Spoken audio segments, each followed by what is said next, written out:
Welcome to solverfy. So here we have wire segments that carry a current in an external magnetic field, and we know that force is given by I times the cross product of L and B.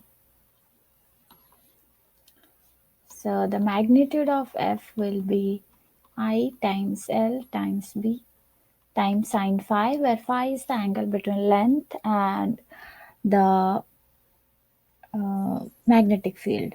And we know that the magnetic field is along this direction everywhere. So let's write that down in the figure we have. Okay. Yeah. So this is the direction that the magnetic field points toward. Now we know that only segments A, B, and CD will experience a magnetic force, since the other two segments carry a current parallel or anti-parallel to the magnetic field. So this segment is basically, so if the current is flowing like this, so basically this is the direction of current.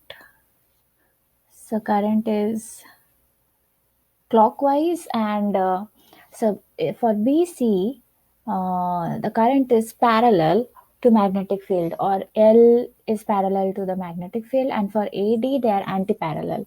So for these two segments, force will be zero because the cross product is zero. Now the force, next thing, for these two segments, we can find the force by the right hand rule applied to the directions of the current and the magnetic field.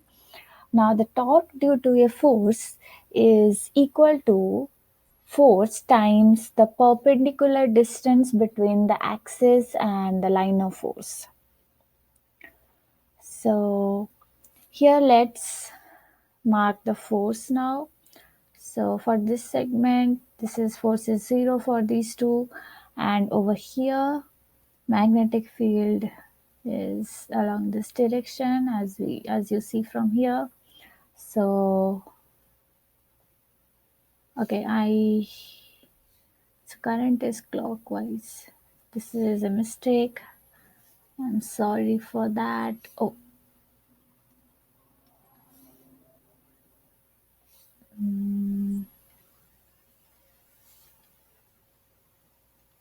oh, this is bad. Okay, there we go.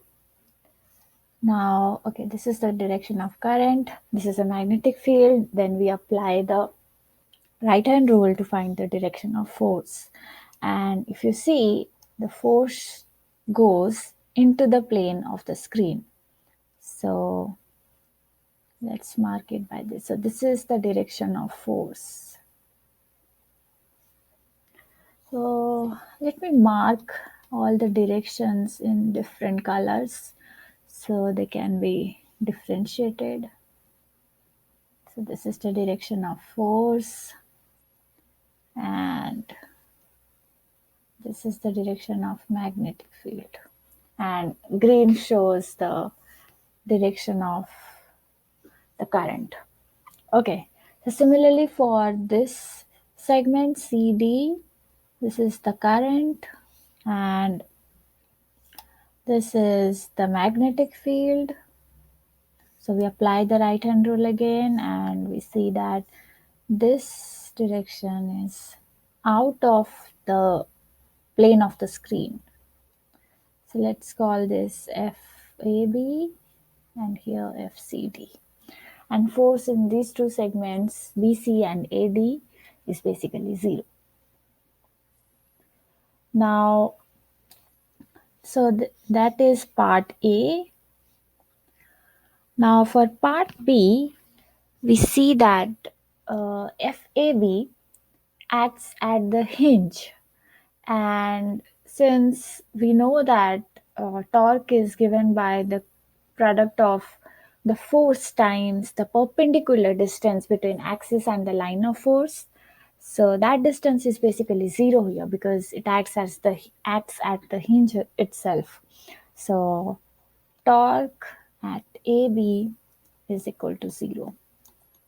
Similarly, for the second case, FCD, uh, uh, FCD tends to rotate the loop about the hinge, so it does produces a torque about this axis. And so let's find this force first. So FCD will be ILB sine phi from here. Phi is 90 degree. So it will just be ILB because sine phi is 1. Now current is given. We know the length. So length is basically L is this length of the segment. So LCD is 20 cm and we convert it into meters while using. So this gives 1.20 Newton. Now, so for the third part, so torque for CD will be FCD cross product of the length, or we can say FCD times the perpendicular distance, which is 35 cm. So basically this is the hinge, right? So how do I mark it? So this is the hinge. So force is out of the paper and the perpendicular distance of the force from the hinge is basically this distance, which is 35 cm. So we apply that and we get this value to be 0.420 Newton meter. Okay, that's it. So this is basically part B, which I forgot to write. Okay.